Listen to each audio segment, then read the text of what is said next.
The basic premise is, it's a story about a small town that had 10 years ago had this tragic event happen. A small mining town where initially there's a tragedy that the son of the mine owner is responsible for, played by Jensen Ackles, Tom Hannigan. He through his negligence is responsible for this tragedy that kills 7 men. One of them basically survives it and enters in a coma, and then vows revenge before doing so, comes back a year later and lays waste to the town, killing 22. And then we pick up 10 years after that. Tom, Jensen's character, is taken off. He's hit the road and now comes back as the prodigal son on the 10th anniversary of the murders. The character could be played a number of different ways. We were so fortunate with Jensen that he has such a natural charm. He's got such a cinematic grace and weight to him that he makes Tom so incredibly likable and so endearing in the face of such adversity and in the face of such complexity that befalls the character. You get the chance to work with Jamie King in this film and to have somebody who can really bring such depth to the character of Sarah, especially to become the fulcrum of a love triangle, to be the pivot point in which the story revolves around, is the unrequited love that she has had for Tom, for Jensen's character, the love that is somewhat strained that she currently has for Axel, who's Kerr Smith's character, and how they intertwine and how she plays that conflict.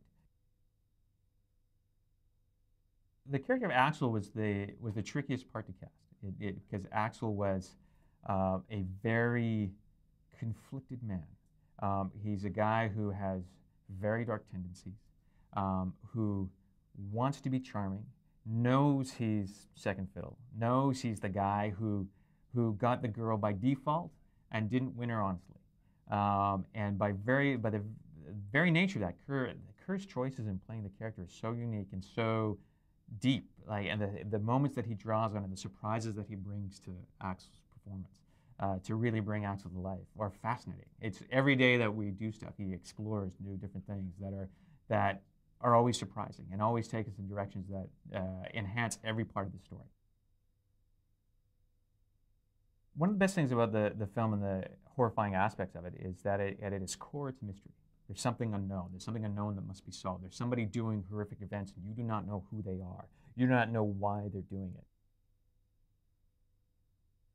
The enigma of the miner and the length and breadth of his terror. It's not that he just comes out and kills you with a pickaxe. I mean, he's very methodic. He's a ruthless and relentless stalker. He's kind of the ultimate killing machine, and faceless. He's a blank. He does it with the whole miner's gas mask. It is without emotion. It doesn't care who you are. You cannot plead with it. You cannot beg for mercy. We were very fortunate when we were doing all our research in the beginning. We knew we wanted to make the movie 3D, is to come across Paradise Effects 3D, to work with everybody there, Tim Thomas and Max Penner specifically, who are geniuses at that. Max is created so much 3D technology. He allows us to do things that classic stereographers and 3D filmmakers say you cannot do. You cannot make that shot. You cannot create those 3D moments. And he just rides with everything that we throw at him and says, if you do this, it could be, even you can enhance the 3D even further. Oh, you know what? I've never seen anything like that. Let's see what it looks like. And we're constantly able to push the envelope of what any 3D film has ever done before, because we have true adventurers on our side.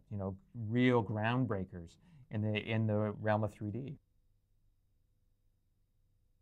You love the characters, so you're afraid for them. There's nothing more tragic than to lose somebody who's close to you, and you need to get the audience as close to the characters as possible, so that when absolutely unspeakable, horrific events happen to them, they are on the edge of the seat. They are horrified. They are scared. They are there with the character. The 3D totally adds to that element.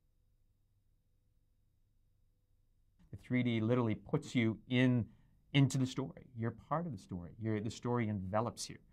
You're not just watching it as a spectator sitting in the front row. You are part of it. You are a participant in the horror that is happening to these characters that you've come to love, hate, fear, whatever, as the story goes.